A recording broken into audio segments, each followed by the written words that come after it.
जिनके इरादे कुछ ठीक नहीं लग रहे हैं देखने से। दरअसल आज इन दोनों का प्लान है ग्रोसरी स्टोर को लूटने का, जिसके लिए पूरी तैयारी के साथ है।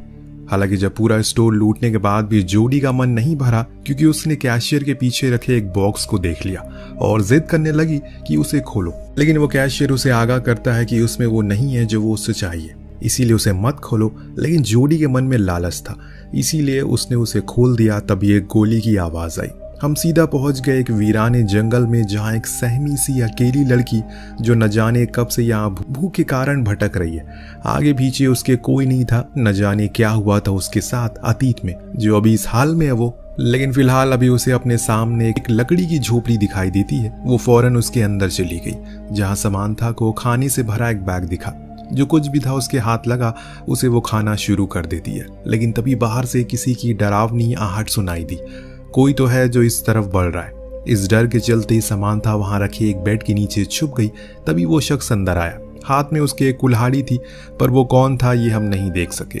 उसने अपने खाने का बैग उठाया और चुपचाप चल पड़ा। नीचे छुपी समांथा चुपचाप सहमी सी छुपी रहती है। जब कुछ समय बीत गया तो उसने निर्णय लिया कि अब उसे यहाँ से बाहर निकलना चाहिए, इसीलिए वो फौरन भागने का फैसला करती है। लेकिन तभी अचानक उसकी टक्कर उसी आदमी से हो गई जिसका नाम टॉम था। लेकिन वो उसे कोई नुकसान नहीं पहुंचाता, बल्कि वो तो उसकी मदद करता है। जो देख समांथा उससे माफी मांगती है कि उसने उसके बैग से खाना चुराया, क्योंकि वो 2 दिन से भूखी थी।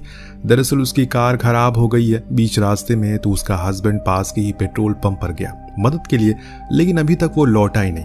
इत्तेफाक की बात यहाँ ये थी कि टॉम की कार भी खराब हो चुकी है, बल्कि वो तो यहाँ 3 दिन से फंसा हुआ है। अब ये सुनते ही समांथा घबरा गई और कहा कि उसे जाना होगा अपनी पति के लिए, हो सकता है कि वो आ गया हो। तो टॉम भी उसके साथ जाता है, लेकिन वहां कोई नहीं था, इसीलिए दोनों वहां एक नोट छोड़ देते हैं। कुछ गर्म कपड़े लेकर वापस उसी झोपड़ी में आ गए। अब रात होने पर यहाँ का तापमान बहुत ज्यादा गिर जाता है, इसीलिए टॉम उसे कंबल ओढ़ने को कहता है, जो वो कार से लेकर आई थी। पर उसे ये समझ नहीं आया कि उसका पति उसे ऐसे बीच जंगल में अकेले छोड़कर क्यों चला गया। साथ लेकर भी तो जा सकता था। तो समांथा ने बताया कि वो प्रेग्नेंट है, इसीलिए उसने ऐसा किया होगा। ये सुनने पर टॉम उसके बेड पर सोने को कहता है और खुद जमीन पर सोने की बात करता है। सोने से पहले उसने उसे पीने का पानी दिया, जो कि वो पास में बह रही एक झील से लेकर आया था। लेकिन अजीब बात यह थी कि अगले दिन जब वो वापस गया तो वो झील का नामो निशान ही नहीं था। पर इन्हीं उलझन भरे सवालों को लेकर दोनों सोने के लिए चले जाते हैं। बीच में समांथा को एक बुरा सपना भी आता है, जिससे कि सुबह उसकी जल्दी आंख खुल जाती है। लेकिन आसपास उसे टॉम कहीं दिखाई नहीं देता। बाहर गई तो उसे एक सफेद बालों वाली लड़की बेहोश पड़ी मिली। फौरन वो उसे लेकर झोपड़ी के अंदर आई। इधर टॉम अपनी कार में से कुछ फ्यूल निकालता है ताकि वो उसे समांथा की कार में डाल दे, जिससे वो लोग यहाँ से निकल सके।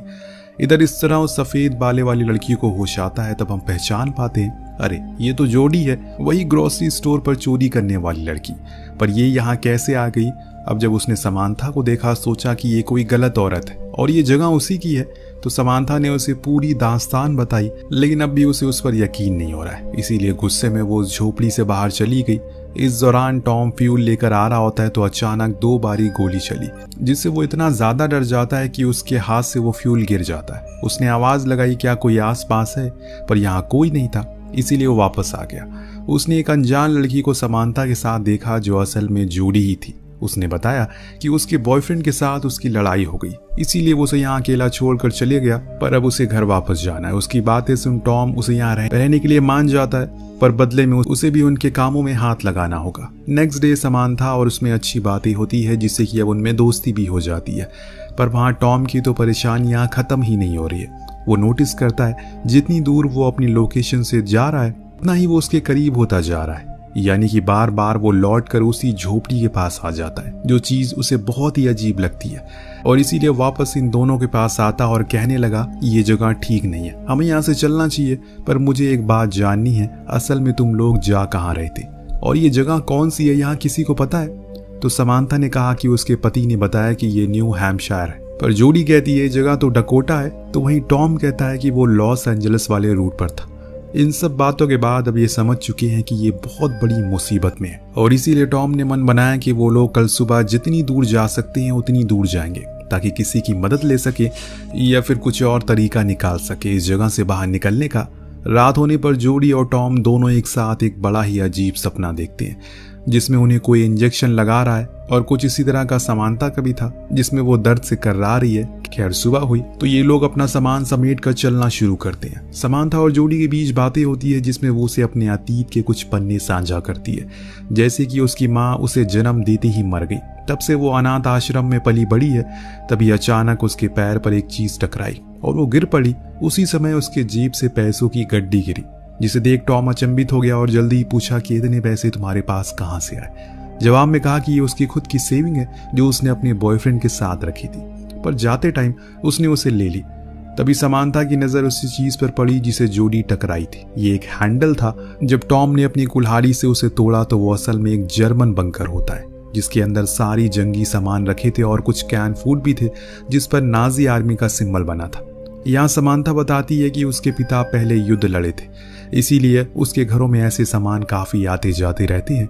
टॉम उन सभी कैन को बाहर लाता है और फिर दोनों को लेकर बाहर आता है, लेकिन परेशानी की बात ये थी कि ये फिर उसी केबिन के पास आ गए थे। अब इनके हिसाब से तो ये सीधा चल रहे थे, पर शायद इनके हिसाब से कुछ भी यहाँ चलने वाला नहीं है।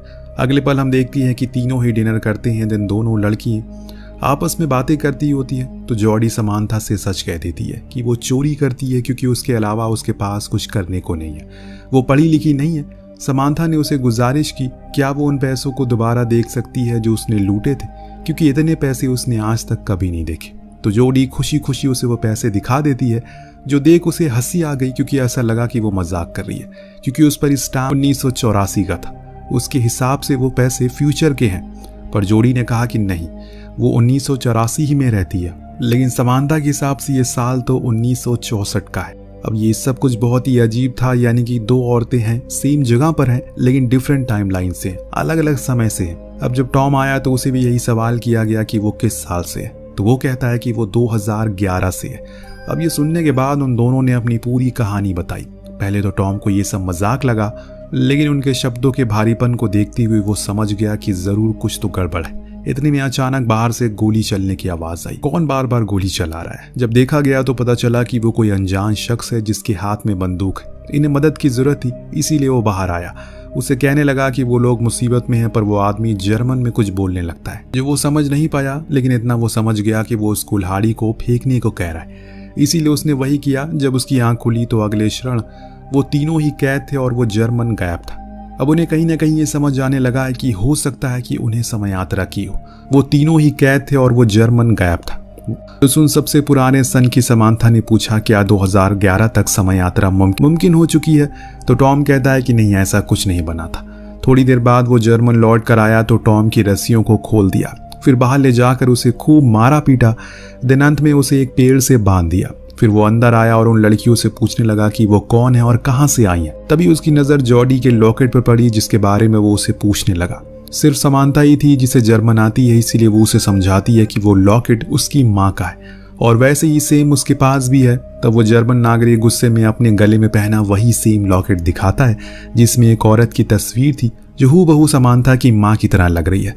चीजें अब धीरे धीरे करके और परेशान करने लगती है, लेकिन आप बने रहिए क्योंकि इसका अंत आपको हिला कर रख देगा। अब वो दोनों लड़कियों को लेकर बाहर आता है तो समानता टॉम से पूछती है क्या उसके पास भी ऐसा कोई लॉकेट है, लेकिन वो इनकार करता है। इस बीच वो अनजान आदमी ये भूल चुका था कि टॉम ने खुद की रस्सी खोल ली है। अगले पल अब उस हाल में है जिस हाल में उसने इन तीनों को रखा था, पर वहीं खड़ी ये तीनों अपनी ही कश्मकश में डूबे हुए हैं, क्योंकि कहीं ना कहीं उन्हें ये गुत्थी सुलझती हुई नजर आ रही है। समानता का कहना था कि उस आदमी के पास जो लॉकेट है उसमें जो तस्वीर है वो उसकी माँ की है। वो टॉम ये मानने को राजी नहीं था, पर जब जॉडी ने कहा कि वो तस्वीर वाली औरत उसकी नानी है तो उसके तो होश उड़ गए। यहाँ उस अनजान आदमी का नाम भी पता चलता है जो हमें समानता बताती है। उसका नाम था जो असल में उसके पिता थे। पर सिर्फ यही नहीं, जब समानता ने जॉडी से उसकी जन्म की तारीख पूछी तो उसने बताया कि 3 जून 1964 ये वही तारीख थी जिस दिन जॉडी की माँ की मृत्यु हुई थी, अपनी बेटी को जन्म देते हुए। और वो बेटी कोई और नहीं बल्कि खुद जॉडी ही थी। क्यों, आपको शौक लगा ना? अब पूरे केबिन में शौक का मातम पसरा हुआ है। बात ही कुछ इस तरह सामने आई है, सभी के होश उड़ चुके हैं। समानता को जब पता चला कि उसका पति असल में युद्ध में मारा गया तो वो रोते हुए केबिन से बाहर चलेगी। लेकिन सिर्फ यही नहीं, यहाँ एक और राज से पर्दा उठता है। बाहर बैठा टॉम जॉडी को बताता है कि वो असल में उसकी माँ एक चोर थी। पर वो उसकी इस बात को नकार दे क्योंकि उसके पास ऐसा कोई लॉकेट नहीं था। पर उसका कहना था कि उसके पास सेम लॉकेट है, पर वो अभी उसके घर पर है। वो बताता है कि उसकी माँ एक चोर थी जो अपने पति केविन के साथ शहर के गैस स्टेशन ग्रोसरी स्टोर को लूटा करती थी, लेकिन एक दिन उन्होंने खुद अपने पति को मार डाला, जिसके जुर्म में उन्हें फांसी हो गई। ये एक कड़वा सच था जो असल में हकीकत थी, पर यह चीज जोडी सुन नहीं पाती और वो भी केबिन से बाहर आ जाती है। बाहर बैठी उदास समांथा के पास उसकी बेटी जोडी गई। अब वो एहसास कुछ अलग है, पहले वाली चीज खत्म हो चुकी है, क्योंकि समांथा को जब से पता चला कि वो अपनी बेटी को जन्म देते मर जाएगी, उसकी तो मानो दुनिया ही उजड़ गई। लेकिन वो खुश है क्योंकि उसकी बेटी जिंदा है और उसके नाना नानी उसका ख्याल रखेंगे बाद में। लेकिन जोडी ने बताया कि नाना नानी उस पर बहुत अत्याचार करते हैं और हमेशा भूखा रखते हैं, इसीलिए उसने बचपन में ही उसे घर छोड़ दिया।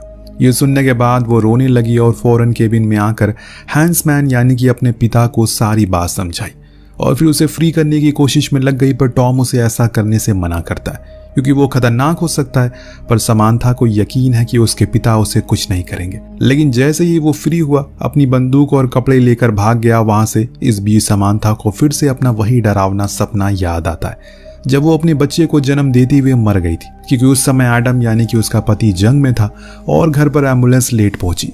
तो वहीं टॉम ने भी बताया कि उसने भी ऐसा कुछ सपना देखा था जिसमें वो उस फादर को शूट कर देता है जो उसका शोषण करता था और फिर उसके बाद खुद को भी शूट कर लेता है। वहीं आखिर में बारी आई जोडी की, तो उसे भी वही फांसी वाला दिन याद आता है, यानी कि तीनों को ये अभी पता है कि वो मरने वाले हैं और कैसे कैसे मरने वाले हैं ये भी जानते हैं, पर अभी मरे नहीं है। तो यानी कि ये तीनों अपना अतीत बदल सकते हैं, जिस चीज के लिए टॉम इन्हें फौरन उसी जर्मन बंकर में लेकर जाता है, क्योंकि उसका मानना था कि ये सब हैंसमैन की मौत के बाद से ही शुरू हुआ था। तो हमें सबसे पहले उसे रोकना होगा। समांथा ने बताया कि उसके पिता की मौत 14 मई को हुई पोलैंड में एक एयर स्ट्राइक में, और आज 14 मई थी और जिस जगह ये खड़े हैं वो पोलैंड ही है, यानी कि उनके पास मौका है। टॉम ने दिमाग लगाया और बताया कि अगर हैंसमैन की मौत नहीं होगी तो उसकी बीवी यानी कि समांथा की दूसरी शादी नहीं करेगी, जिसका मतलब ये होगा कि वो घर पर होगा और तब वो समांथा को लेबर पेन के दौरान हॉस्पिटल ले जा सकेगी। इसीलिए वो फौरन हैंसमैन को ढूंढने निकल जाता है जो केबिन में रेडियो से कनेक्शन बना रहा था, पर वो खराब था। तो समांथा ने उसे एयर स्ट्राइक के बारे में बताया, पर वो उसकी एक नहीं सुनता और भागने लगता है। तब टॉम उसे रोकने की भरपूर कोशिश करता है, लेकिन इसी में एक भयानक गलती हो जाती है। हैंसमैन ने गोली चला दी जो जाकर लगती है सीधा जोडी को। वो तो भाग जाता है, लेकिन ये दोनों घायल जोडी को लेकर केबिन में आते हैं। टॉम अब बहुत ही ज्यादा परेशान था, क्योंकि अगर जोडी मर गई तो वो कभी पैदा ही नहीं हो पाएगा। मुझे उसे किसी तरह करके रोकना होगा, इतना बोलकर वो हैंसमैन को पकड़ने के लिए चला जाता है। इधर समांथा अपनी बेटी को जिंदा रखने की पूरी कोशिश करती है, इसीलिए ईश्वर ने कभी किसी इंसान को ये ताकत नहीं दी कि वो खुद के अतीत को कल को देख सके, वरना वो कुदरत की बनाई चीजों से छेड़छाड़ करना शुरू कर देगा, जिसका अंजाम बहुत ही भयानक हो सकता है। टॉम ने हैंसमैन को ढूंढ तो लिया, लेकिन वो हर बारी उसके चंगुल से भाग जाता है। लेकिन उसे एक बात देखी, वो कहीं भी भागे बार बार उसी केबिन के पास आ रहा था, इसीलिए वो भी अब उसी केबिन के पास चला गया जहां अब दोनों आमने सामने थे। हैंसमैन उस पर कई गोलियां चलाता है, लेकिन एक भी गोली उसे नहीं लगती, क्योंकि अब टॉम का वजूद ही खत्म होता जा रहा है। जोडी की आखिरी सांसों की तरह जैसे जैसे उसकी आत्मा उसके शरीर को छोड़ रही है, टॉम खुद का अस्तित्व खोता जा रहा है। और फिर एक पल वो भी आता है जब वो पूरी तरह से गायब हो जाता है, क्योंकि जोडी मर चुकी है। पर समांथा को अब ये देख अपने पिता पर बहुत गुस्सा आता है। उन्होंने खुद के साथ साथ अपने आने वाली पीढ़ी की भी जिंदगी को मुश्किल बना दिया। इतना सब कुछ होने के बाद अब जाकर हैंसमैन को उसकी बातों पर यकीन आता है। लेकिन अब क्या, अब तो बहुत देर हो चुकी है। आसमान में रशियन प्लेन नजर आने लगे हैं, इसीलिए दोनों ही भाग, लेकिन बॉम्ब गिरना शुरू हो चुके हैं, जिसे समांथा भी घायल हो चुकी है। लेकिन उसके पिता उसे उठाकर बंकर में आ जाते हैं। अब धीरे धीरे करके समांथा का वजूद भी खत्म होता जा रहा है, क्योंकि हैंसमैन ने खुद को बचा जो लिया, वो उस समय नहीं मरा जिस समय वो पहले मरा था। यानी कि अब सब कुछ सही हो जाएगा, लेकिन एक चीज अभी भी नहीं बदलेगी। वो क्या था आपको कुछ देर में पता लग जाएगा। सीन शिफ्ट होकर पहुंचता है फिर से उसी समय में जिसमें कहानी की शुरुआत हुई थी, लेकिन इस समय चीजें काफी बदली है। जोडी उसी ग्रोसरी स्टोर पर जाती है, लेकिन एक अलग अवतार में, एक अमीर और पढ़ी लिखी लड़की बनकर। लेकिन जब वो वहां से बाहर निकली तो उसे केविन दिखा, जो अपनी दूसरी गर्लफ्रेंड के साथ वही काम को अंजाम देने वाला है, पर एक नई गर्लफ्रेंड के साथ, जिसका मतलब ये है टॉम कभी पैदा ही नहीं होगा, क्योंकि जोडी केविन कभी मिले ही नहीं। और ऐसा इसलिए हुआ क्योंकि समांथा अभी जिंदा है, जिसे हम अगले सीन में देखते हैं, जिसके हाथ में अपने पिता की अस्थियां हैं, जिन्हें मान सम्मान के साथ उसने श्रद्धांजलि दे दी 1964 में। अंत में हम फिर से उसी स्टोर में देखते हैं जहां केविन की नई गर्लफ्रेंड अमेली ने सब कुछ लूट लिया, लेकिन अंत में उसकी भी लालच खत्म नहीं हुई और उसकी नज़र कैशियर के पीछे रखे उस बॉक्स पर पड़ी जिसे खोलने को उसने कहा, लेकिन कैशियर ने उसे आगाह किया अगर वो अंदर गई तो अब कुछ भी नहीं सुधर पाएगा। पर वो नहीं मानी और बूम एक गोली चली, जिसके साथ ही कहानी का यही पर अंत होता है। दोस्तों, ये एक बहुत ही कमाल की कहानी है जो हमारे और आपके दिमाग को पूरी तरह से घुमा कर रख देती है। वेल, कहानी कैसी लगी हमें कॉमेंट करके जरूर बताएगा। मिलते हैं अगले वीडियो में। Thank you so much watching. Peace out.